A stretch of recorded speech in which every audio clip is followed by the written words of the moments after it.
Welcome to another episode of the Limitless Life podcast.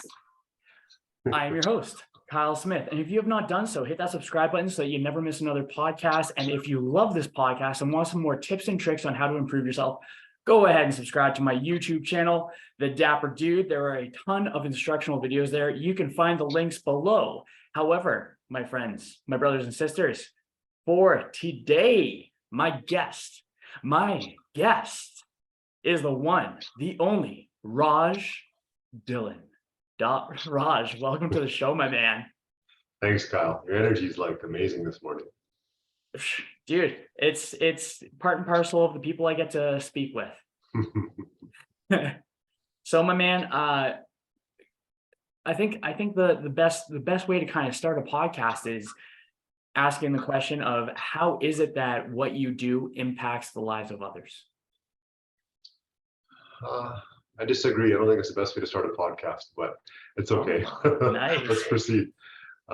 So what I do, like as a career, is I'm a physiotherapist, and the way that impacts people's lives, it varies from client to client. Some clients, the most common, I'd say, in the physiotherapy industry is managing their pain. So the most common goal that people will identify is help me take away my pain. With that being said, when I ask why, like obviously pain sucks, so that's kind of an obvious human goal. But when I ask why, like what do you want to do once the pain goes away? Do you want to run a race? Do you want to play with your grandkids? Do you want to be able to jump higher? Do you want to be able to return to sport? Then usually we can uncover something else about that person and what their passions are, what their motivations are, and ultimately what helps them thrive. And I think not that we always do, but sometimes we dive deeper. We say, why do you care about this race? Why do you care about return to sport? Why do you care about playing with your grandkids? And ultimately it comes, if people are operating at a certain frequency, they'll often say, it's my purpose. And so that it's speaking to their own form of self-actualization. So in some form of indirect pathway, through helping with their pain management and helping them get strong enough to do what they want to do, I hope that I'm able to help contribute to their self-actualization, which is ultimately their journey, not mine. And I realize I'm not, a big part of that. We're probably a small part of that. I like that. So out of curiosity, how would you have opened up the podcast? I don't know. I figured you'd ask. So like, I tried to sway it, right? Like I swayed that question points to my career, right? And that's fair. Some people will want to listen to this because of the career and so on. But I think every podcast guest that you have and every podcast guest that is on every podcast is much more than his or her career. So that's why I think it's, I think there's a place for something broader. And I'm sure you're going to get there. Like I know you well, and I think you're going to get there. It's just, it was more of a snide comment. No, I like it. The second you said it, I'm like, oh, low-hanging fruit for a question. I'm going to take it. It's like you lofted up an easy one to start off. Oh, yeah, totally. You just gave me a little assist. I'm like, oh, yeah, here we go. We're going to get going now. So in that sense, to me, it's knowing you're very passionate. I find that the way that you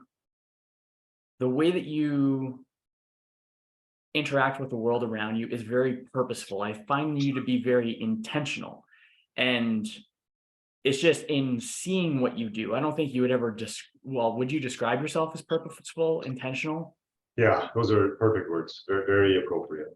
Okay. Yeah, that's by design. Like I choose to do that, and it's been a bit of an exercise in helping. I've had to try to identify what I think my purpose is, and where I have skills and interest and value and what I can contribute to this world. And so part of that, you just kind of naturally start living with certain purpose and acting in certain ways simultaneously. And then part of it is the more you do something, the deeper down the rabbit hole you get. And so I think there's a duality to that. However, yes, I'd say purposeful is a pretty accurate descriptor. And this would be in your pursuit of self-actualization? Yeah, to a degree. Yes. And depending on how deep we dive into the philosophy of this, I also think that can change over time. that, you know, what my purpose is today is not necessarily the same purpose I have 10 years from now. I think it should change. And I think that's the same for everybody. So there's the search for self-actualization, and one may actually get there or not get there, but the search itself is like where the joy lies in one of my beliefs. I agree with that. It's not the attainment of the self-actualization, but the process of self-actualizing itself. Yeah, it's like we're playing this Inception game where the process of the process of the process. You know? Yeah, it's like every finish line is just another layer into the dream. Right. Have you ever had this conversation with people where they, like, there's a philosophy out there, right? So let's say I'm sitting here, you and I are sitting here, we're both humans, and let's say I'm behaving either really, you know, in line with my values and in line with what I believe, or let's say conversely, I'm behaving erratically and not in line with what I think is the right way to behave. So either way, how I can adjust that is either somebody needs to coach me, or I need to realize it, or I have to talk to myself and look myself in the mirror. Something has to happen for behavior modification. So there's an analogy out there where you kind of pretend like another Kyle is here looking at this Kyle and talking to this Kyle, and this is actually the Kyle you want to be. You know, have you ever heard this before? I've heard it before, and I had it in practice where if someone was objectively viewing what you were doing, what would they think of it? But Right. I have a framework where there's the inner rival and the inner role model. And so it's the role model that is looking at the actions, and the rival, the person that's comfort, more ego driven, is holding you back from becoming that role model. Right. And then if we take it further, there's this Kyle over here, and then there's another Kyle over here. Right. And then you could take it as far as you want. Now we're just getting probably somewhat ridiculous. But you know, like, I think this is just me figuring out as we speak, but what if we all operated with the third Kyle? That would be kind of cool. It'd be kind of neat. How would humans behave? How would the world interact with itself? How would nation leaders interact with other nation leaders? Like, that is a very interesting question. It is actually. How would people interact? And do you mean specifically with a third Kyle, or an objective Kyle, or an objective self? A third, well, yeah, not just Kyle. Like, for you, it would be a third Kyle. For me, it'd be a third Raj. You know, like each person's own role model. Yeah, I think people. I think some are probably already there, right? Some are probably already, you know, acting very much in line with what their values and what their beliefs are, and some have some work to do. There's lots of different people. Absolutely. If hypothetically, if people were taught at an early age on the idea of viewing their behaviors objectively, I think that there would be less blame, because there'd be less pointing fingers. Because I think there's a saying where when you're pointing at someone, there's three fingers pointing back. Interesting. Yeah.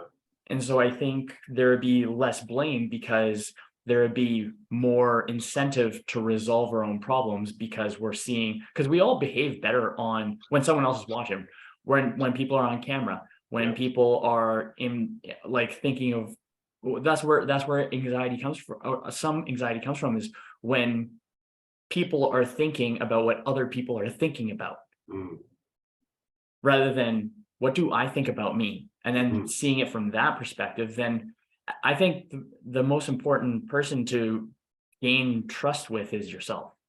Yeah, you brought up anxiety. What if we go the other way? What if we talk about, like, inner happiness, peace, thriving, whatever word, you know, means something to you? How can one attain those things, or how can one further, like, become further along the pathway?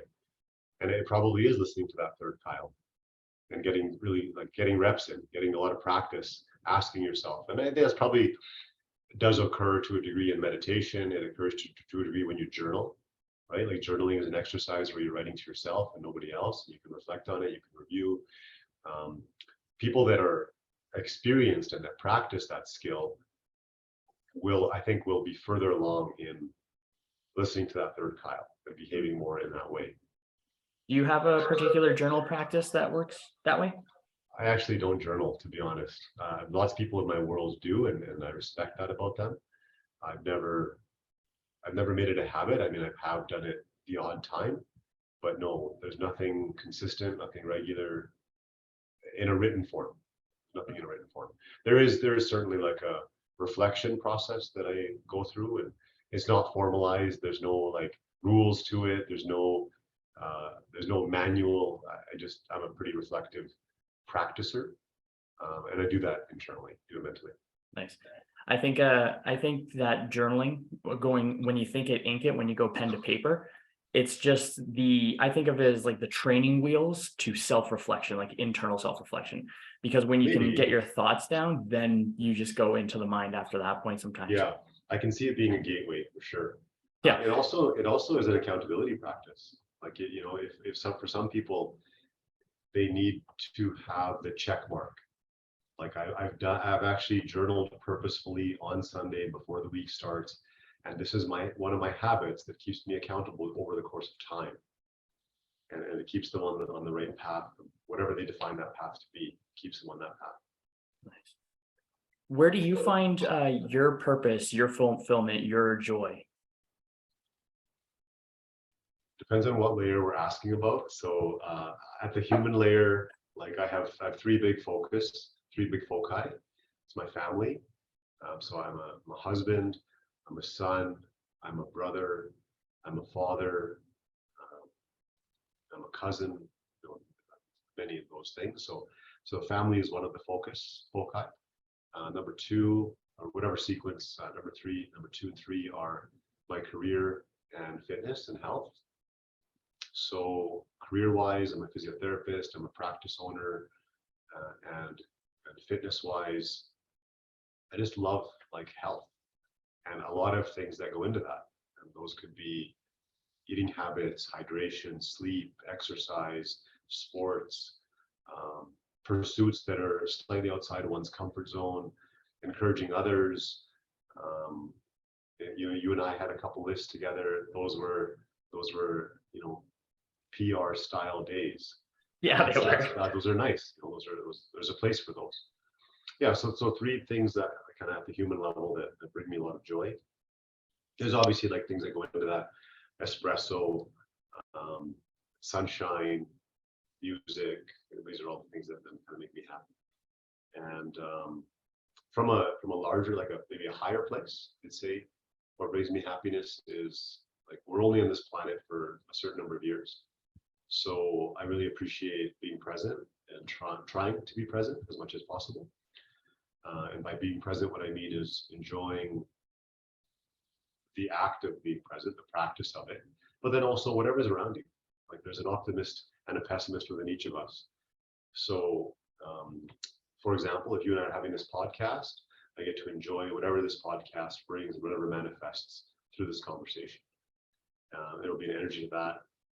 For example, if we travel, and we had a trip to India recently with the family, and there's a lot of like pleasurable moments there where we can see grandparents meeting their grandkids, great grandparents meeting their grandkids for the first time. I got to see where my mom was born and where she grew up for the first time, the village that she was born in. There's very meaningful, nostalgic moments, and they're very, positive. There's also some pain points. Travel with an introvert, a daughter who doesn't want to be around others. She needs some time alone, and that can't happen. There's no space for it, and there's some pain there. There's some upset stomachs and some lack of sleep, and there's some pain points, and we don't run away from the pain. The pain is part of our human existence. Pain is part of it. So yeah, of course we don't like it. Of course we narrate that as negative. However, one of my philosophies is pain is like part of the journey. If you don't have pain, and if a human doesn't ever experience pain, a human will not be able to distinguish pain from pleasure. And if one always has pleasure, that just becomes baseline. And now it's no longer pleasurable. So you kind of have to have the duality of it. You kind of have to have, I get that it sucks, and it sucks for me just as much as anybody else. But I try to reflect that the pain is necessary. Pain is part of it. And then I- therefore we should actually appreciate it to a degree, which sounds really weird, but we should appreciate it to a degree. I completely agree with that. I have this kind of analogy where we're all iron ore in the ground and we're all comfortable. We're shielded by the elements. And then either by choice or by chance, that iron ore is going to be found. So it's either the person digging for iron ore is going to find us, or we're going to allow ourselves to be seen. And then what happens is we get taken out of the ground, get taken out of our comfort place, our comfort zone. Then we are melted down, we are molded. Then we go through a process of heating up, beating, sharpening, heating up, beating, sharpening. And I think of pain as the blacksmith that forges us into the ultimate weapon, into our own, kind of like the higher self, the role model, right?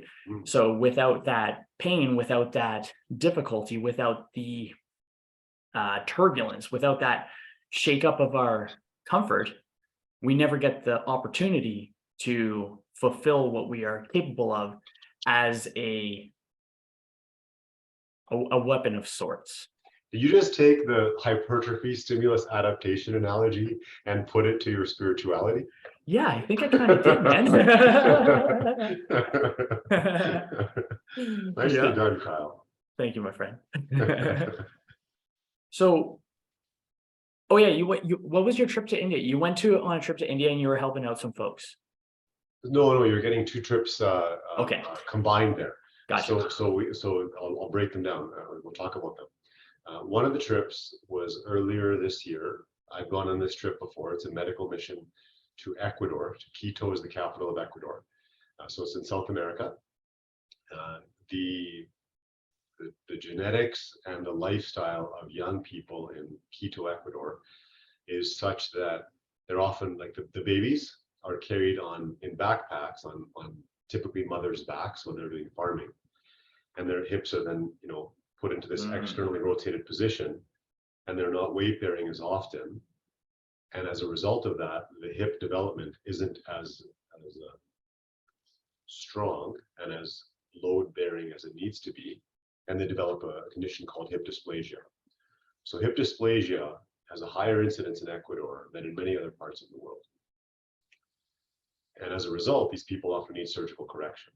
So either babies need some form of surgical correction, or these people grow up with bad hips and they then become members of adult society with some hip concerns. So there's a group that is largely out of Edmonton. It's called the Canadian Association of Medical Teams Abroad, or CAMTA for short. So CAMTA, C-A-M-T-A. CAMTA is a group of medical people and lay people that go down to Quito, Ecuador every year. They work with the local social worker and the medical hospitals there in Ecuador, providing surgeries for free for people that need these surgical interventions. So those patients, either the babies, there's pediatric cases and there's adult cases. Those cases receive preoperative screening, surgical intervention, and post-operative care until they're discharged home. Typically, that's 1 or 2 days of the hospital stay. And all of that is covered by the mission. So they don't pay for any of that. Typically, they can't afford these services on their own. There are private medical services in the area, but these people can't afford that. And so part of our mission is to help these people. And there's surgeons, anesthetists, physiotherapists, doctors, nurses, IT people, logistics people, leadership, and there's lay people that help manage many other things, cleaning surgical instruments, purchasing supplies, coordinating the team, writing a blog. Like, there's team members that are doing a variety of different things. There's about 100 volunteers altogether, and they go down in week 1 and week 2. So roughly 40 go for week 1, 40 go for week 2, and about 20 do both weeks. Right. So this has been going on for 20 years, minus 3 years of COVID. So it's roughly 20 years. I've gone 3 times, and I've been lucky enough to go 3 times. So that's been a productive mission. Obviously, there's impact on those patients, on their families. Some examples of how those people, like what actually happens to them after their surgery. So sometimes they're walking with a limp. and they're an adult, and they might go apply for a job at a bank, for example. But the bank employment staff might see this person, and they have reported that they do rank that person lower in employability, potentially because of medical costs or time off costs associated with their condition. So for them to have a no limp situation and a healthy hip, like a legitimately strong, healthy hip, it actually means their medical costs will go down, time off requests will go down, and they're now more employable. So now they're looked at just for their skills and their personality, much like anybody else would be, which is a huge advantage to that individual. Now they can have the chance to earn an income, have a meaningful position. Maybe they improve their self-confidence. Maybe improves now we talk about social circles. That likelihood in that nation, likelihood of that person getting married rises. Likelihood of that person maybe being able to enjoy having a family rises. So there's like some dominoes that fall that we maybe will never see. But we know they've reported to us later that is indeed true. That's pretty cool, man. So that's one trip. The second trip that we're referencing was more of a family trip. So my wife and I, well, let's be honest, my wife and her father actually organized the most of it. So 3 grandparents. There's my mom, my mother and father-in-law, my brother and my brother-in-law, my wife and I, and 4 of our children. So there's 11 of us in total. We traveled to India. The 2 grandmothers went first. They were there and they were socializing with their families for about a week or 2 before we arrived. And then we all arrived there. It's my 3rd time in India. My wife and brother-in-law have been there a handful of times more than I have. It's first time for our kids. We have 4 kids between the ages of 14 and 5, 2 daughters, 2 sons. So, for my wife and I, it's pretty important. It was a pretty important chance for us to get them to the nation that is like our homeland, to meet their great grandmother. My wife's grandmother is still alive and in good health. So it's good for them to meet her. It was important for us to give them, it's a small taste. It's 2.5 weeks in India, but it's a taste of what it is today, which is not what it was 70 years ago when our parents were born, but it's what it is today. So they got a chance to see some poverty. They got a chance to see some third world experience. They got a chance to see some village life, some farm life, some simplicity. They got a chance to see some beauty, the Golden Temple, the Pakistan-India border ceremony. And then we spent about 3 or 4 days in Dubai on the way home. And that was a way to break up the trip on the way home. It was also a chance to explore something we'd never explored before. So they got a chance to, do some fun kid activities and see a place that operates in a different way than the rest of the world. So really, people often ask me, what was the best part of your trip? I don't know if there was a best part. It's kind of an impossible question to answer. But what I appreciate about the trip was each person had their own narrative of the experience, and each person's narrative is really important. Each person had the pain points and the pleasure points, and we gelled together as a family more so, and we got to create some memories, and we got to do it with grandparents and grandkids got to do it together, which is very, very special. Like, I don't think, I can say it to you, and I can probably, my brain can understand it, but I don't know that at least right now, I'll never truly understand it. I'm not a grandparent. So I can try, but in my brain, that's a very special thing. They have voiced that they want that, and we were able to kind of, facilitate that, which for me, that was one of the highlights, was facilitating that, seeing where my mom grew up. Those are the 2 big highlights for me. That's pretty cool. So from what I gather, you do a lot where I think you're a very impactful person, and you dabble in a couple different things, but you have like a foundational consistency with you. Do you think that there is is there kind of like a very, let's go a couple layers into that inception world? Yeah. Do you think that there is a core passion, feeling, purpose, driver? Like, maybe, is there a single word to describe the foundation across all your kind of endeavors? Does that make sense? I don't think there's a word. I think an easy phrase is whatever you touch, leave it better than when you found it. So whether it's an environment, whether it's the dishes in the kitchen, or whether it's a person or a team or a nation or a medical team or a patient, a trainer, like whatever you come across, leave it better than when you found it, or try to. So like that should be your intent. And that's how I try. I don't always succeed. There's certainly failures along the way. Certainly times where my tank is empty and I leave a ton of dishes in the kitchen. There's certainly those moments. But yeah, I try to have that theme throughout. That's cool. What role does, oh, go ahead, sorry. No, you go for it. I like asking this question because I think it's kind of cool. What role does love play in creating the world around you? What role does love play? So in order to answer that question, I think we have to uncover my definition of love first.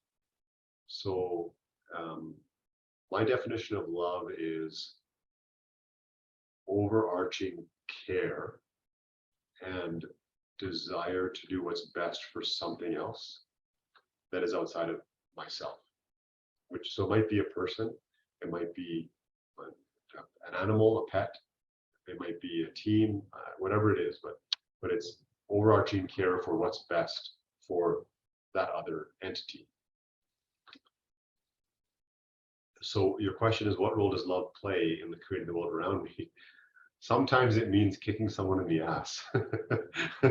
And that's actually what's best for them. Like they actually need, that's what's best for them. They need that stimulus adaptation curve. They need that iron being molded. Like it's just what they need. Sometimes that's what I need, right? Like that's true for all of us. And sometimes it's TLC, it's like genuine listening with no judgment, no actions, no suggestions, just be there for someone and so my 5-year-old comes to mind, right? He's got he's very emotional about something and he's got some big feelings and he doesn't want anyone to do anything about it. He just wants to tell someone and cry on someone's shoulder and say, this is what's going on with me. So you just let him do that and be there for him. So sometimes it's kicking someone in the ass, sometimes it's TLC, sometimes it's bigger. So let's say there's the Ecuador mission is a good example. So I didn't sign up for any medical missions until 6 years ago. And then we had a 3-year break because of COVID in the middle.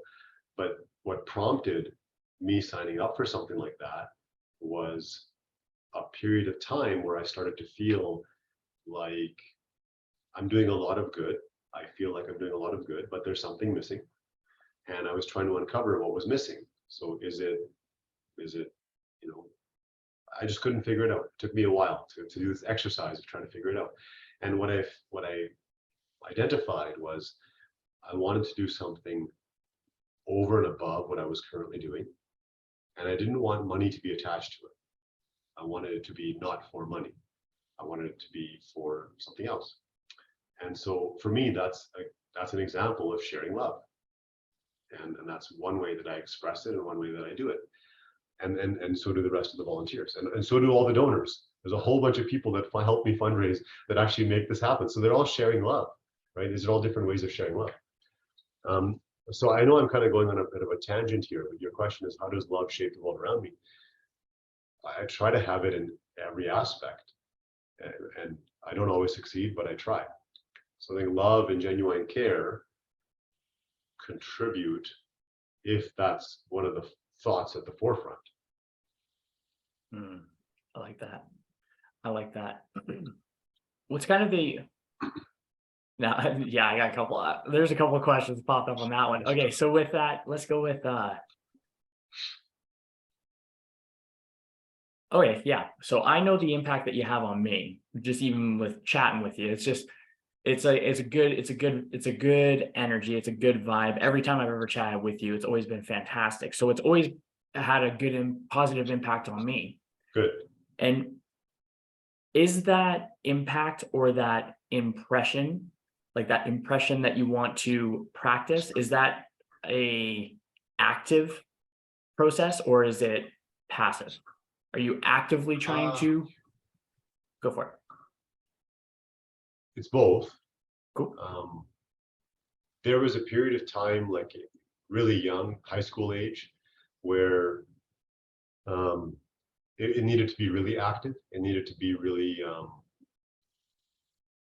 like I wasn't good at it. I didn't have practice. I had never consciously thought of this topic until about high school. And so, 15, 16, 17, 18 years old, I kind of started to dabble in this concept. And, and then at that point, it's like I had no skill, I had no conscious thought, I had no practice, so it had to be really active, like dial it in. The reps were kind of low. Everything sucked. Just had to practice and get better at it. And now, many years later, there's a lot of practice. So to a degree, it becomes routine, and it just becomes, some people say it's your nature and so on. And fair enough.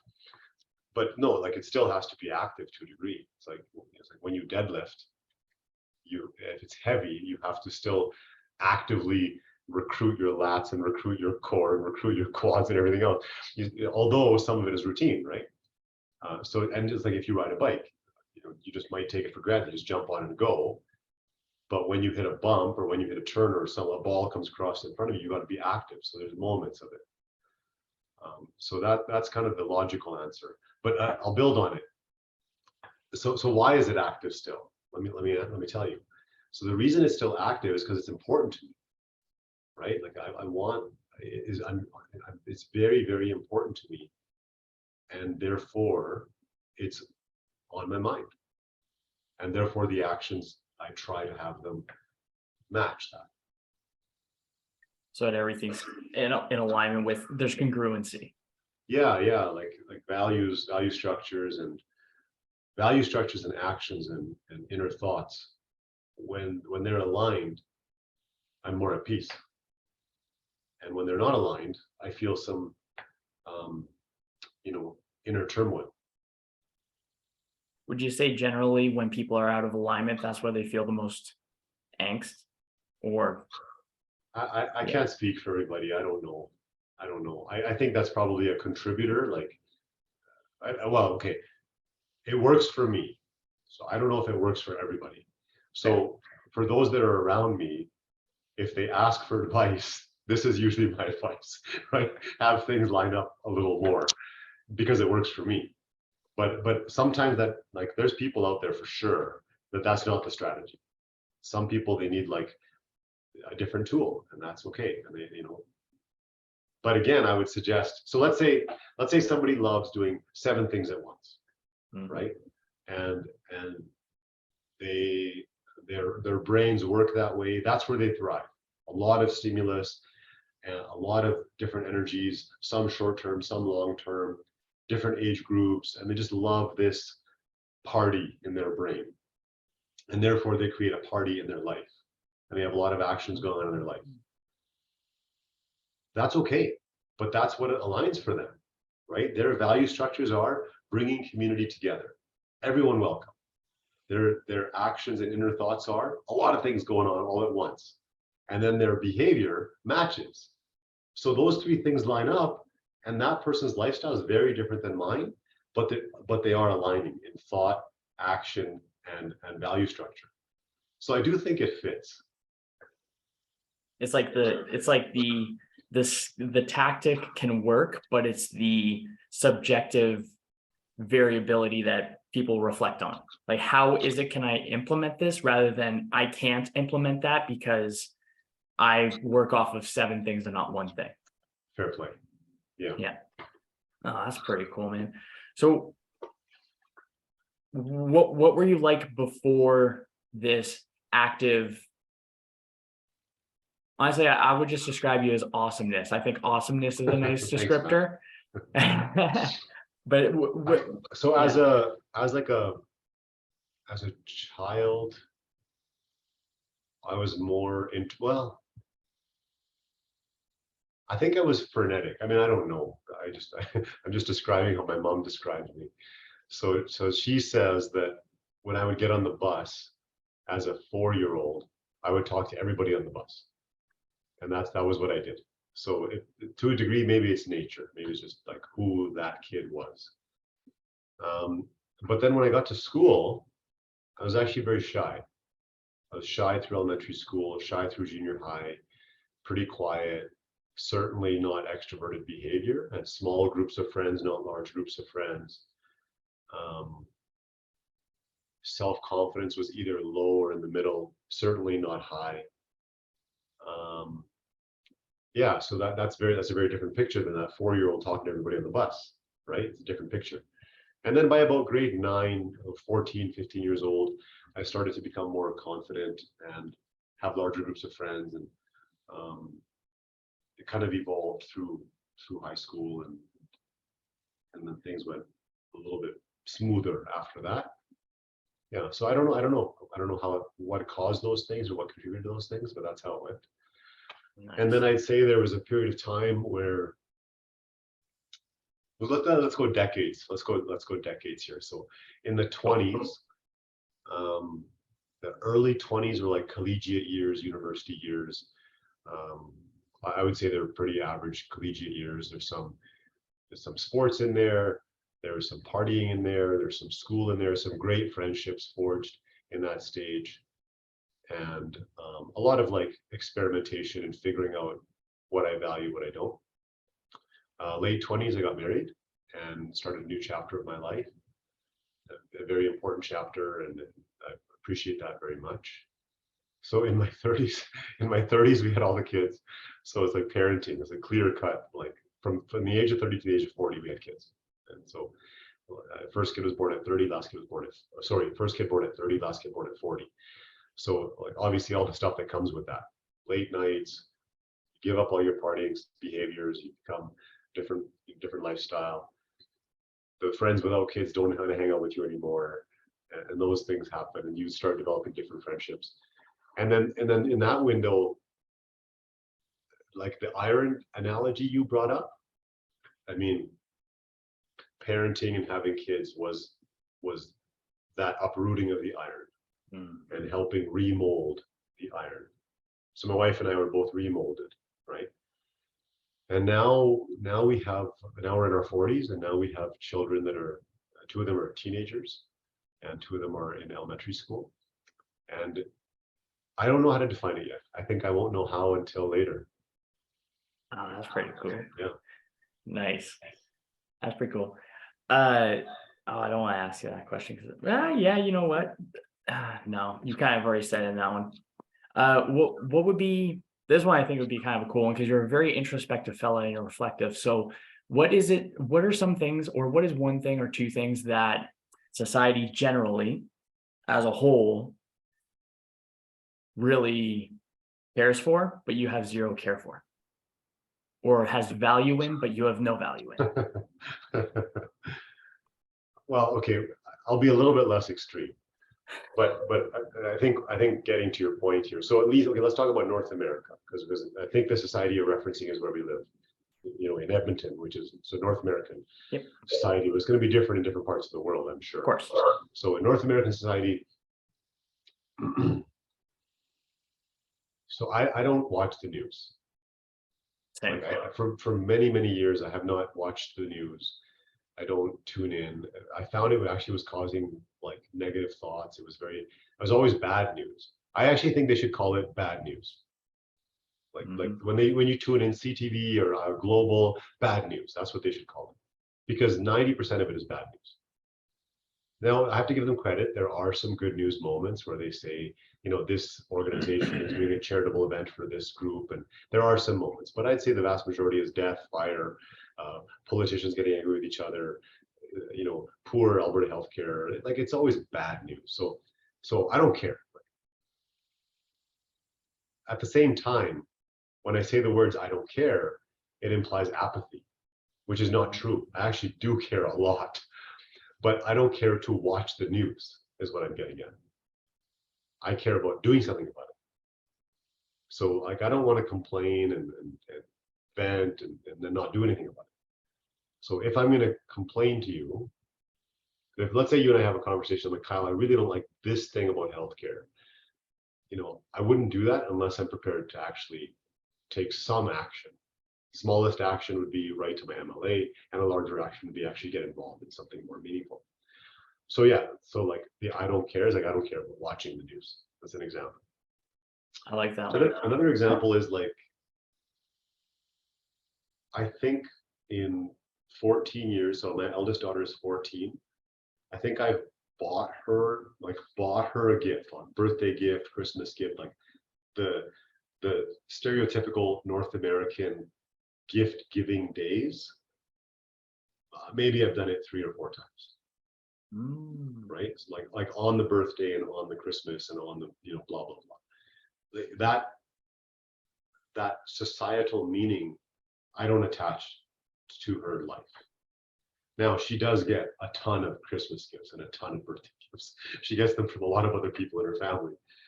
And Just not you. And I do give her gifts. Like I give her gifts randomly and throughout the course of the year. And it'll just be, sometimes it's purposeful because it's a school demand, and sometimes just because I think she wants something or I think she'll like it. I do give her lots of gifts, some of them physical, like gifts, and some of them gifts of time and experiences and other things.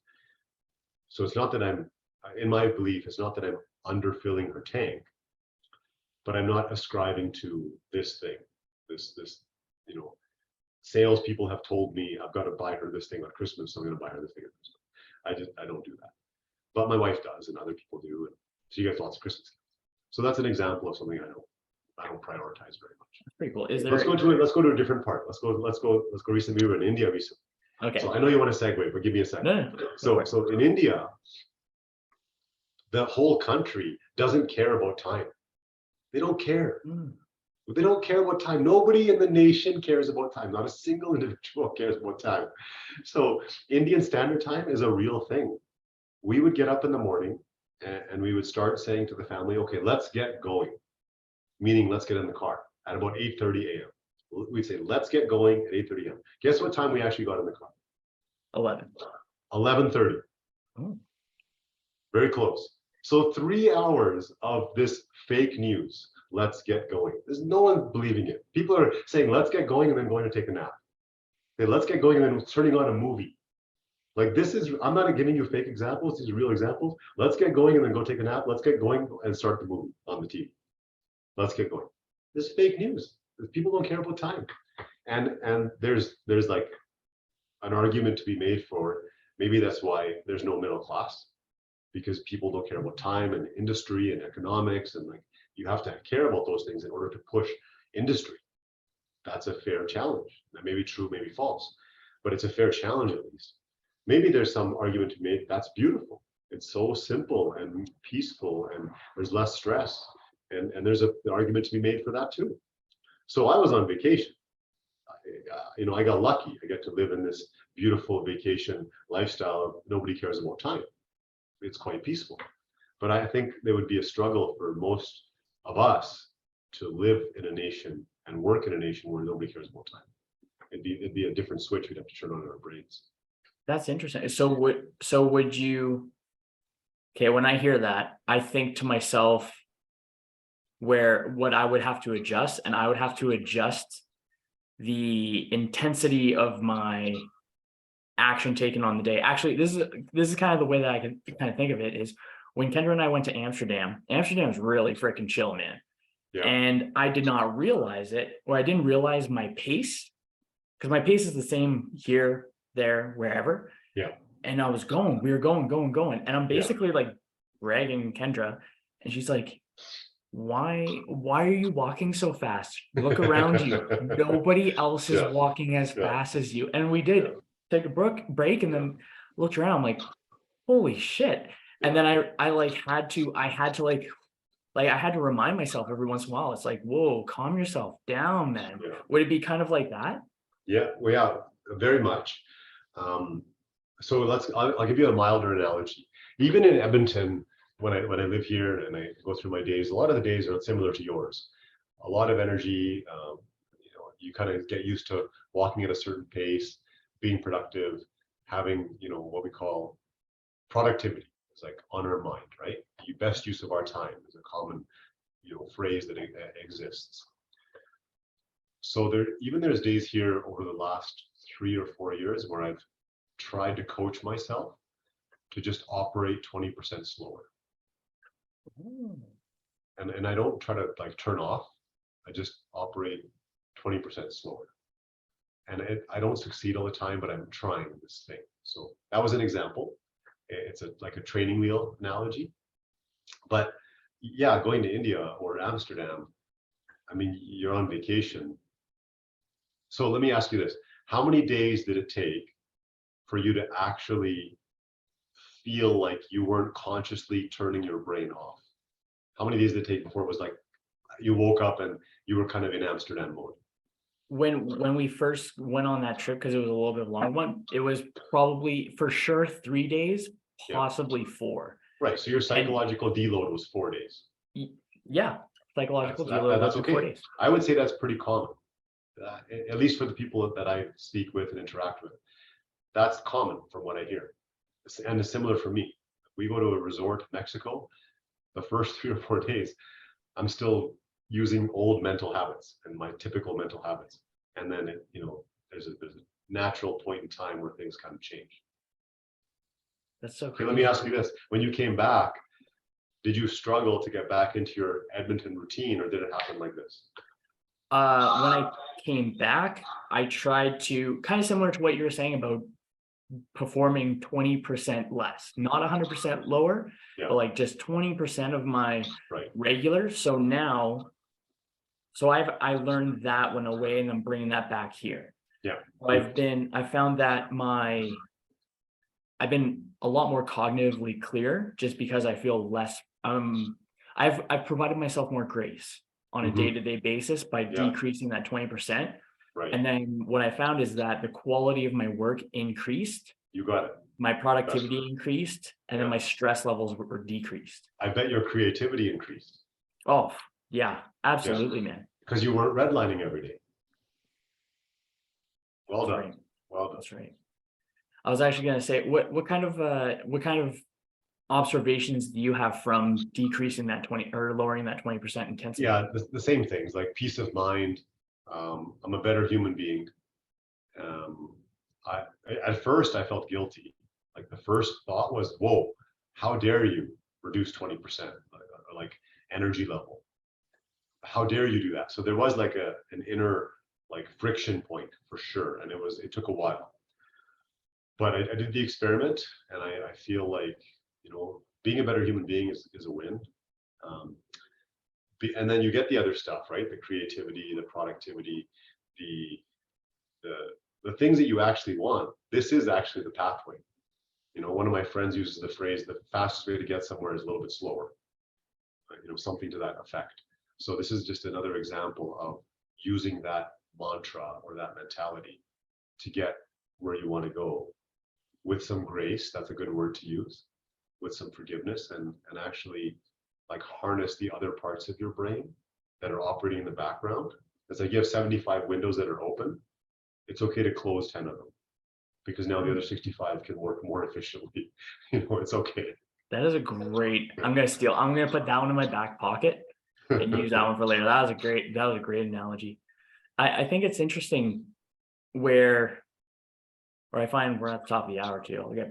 We'll be doing a closeout pretty quick here.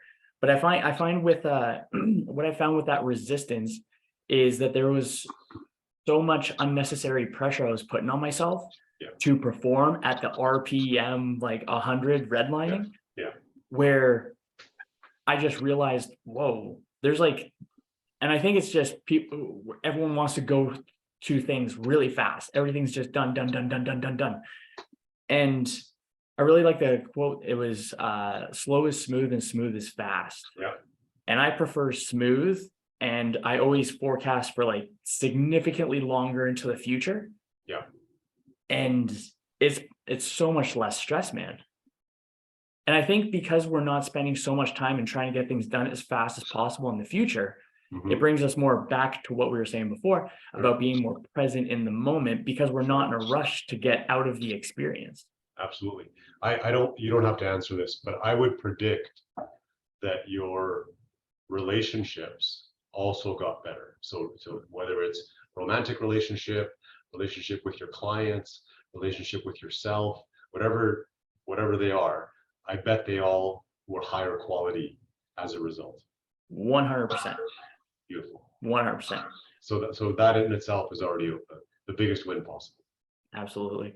Yeah, I find myself, well, like right now, I am only here with you. There is nothing else going on. It is just you and I are having this conversation, and anything that's on my mental checklist is gonna be there later.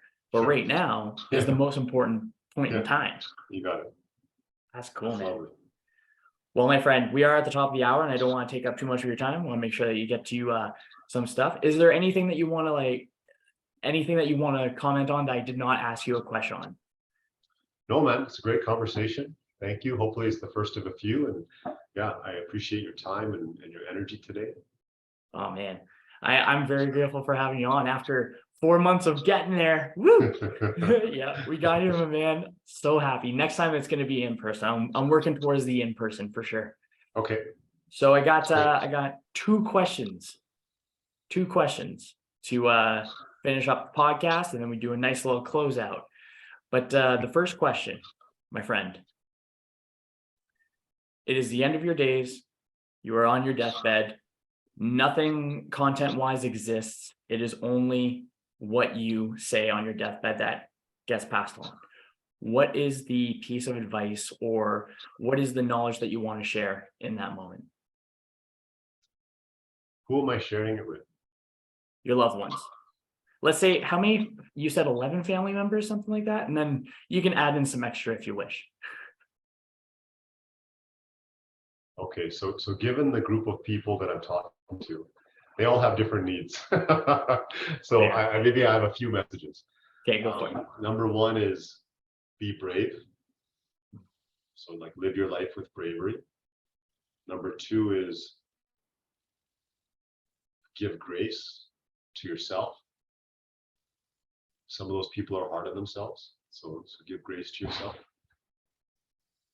And number three is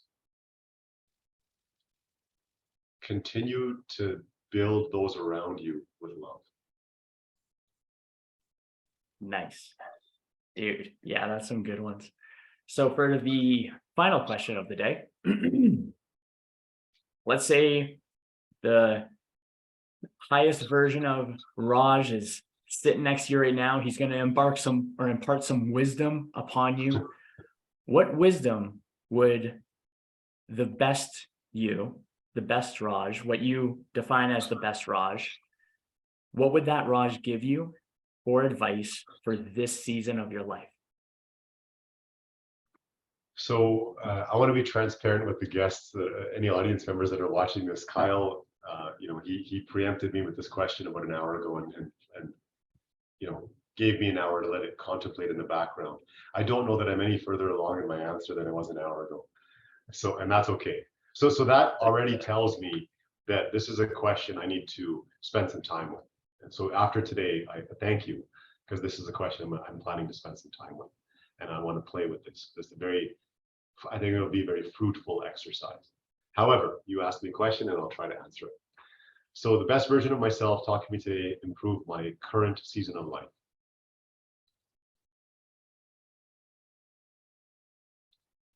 I think the answer will be better tomorrow and in a couple of days from now. But at this moment, I actually think it's the same three things. I think it's live life with bravery, give yourself grace, and then continue to build those around you with love. I think it's the same three things. I'm sure there will be some particulars that come out of that once I play with this a bit. But the overarching theme is the same. I like that. I'm excited to see what your next answer is. Next time I see you, what you're gonna be like, dude, I just thought of it. Holy shit. That's awesome. Kyle, thank you so much. This was a lot of fun. I appreciate that you having me on and letting me be one of the people on your podcast. And your podcast looks great. I know you're working on building it up, and it's a lot of fun watching you grow it and seeing you put the time and passion into something that's really fruitful and productive for the audience members. Thanks, man. I big time appreciate that. So, yeah, folks, thank you for those kind words, Raj. Where can people find you? I'm on Instagram at Raju Dhillon. That's RAJUDHILLON. And you can find me at Pivotal Physio as well. So www.pivotalphysio.com. Probably the two easiest ways to find me are those two. Beautiful. Well, folks, that is what I got for you today. If you love this episode, please do me a favor right now. Share it on your Instagram stories and tag me with my handle at DapperDudeKyle. Yes, I changed my handle. And with at Raju Dhillon. That is one of the ways that we grow. And until next time, I hope your day treats you as good as you look.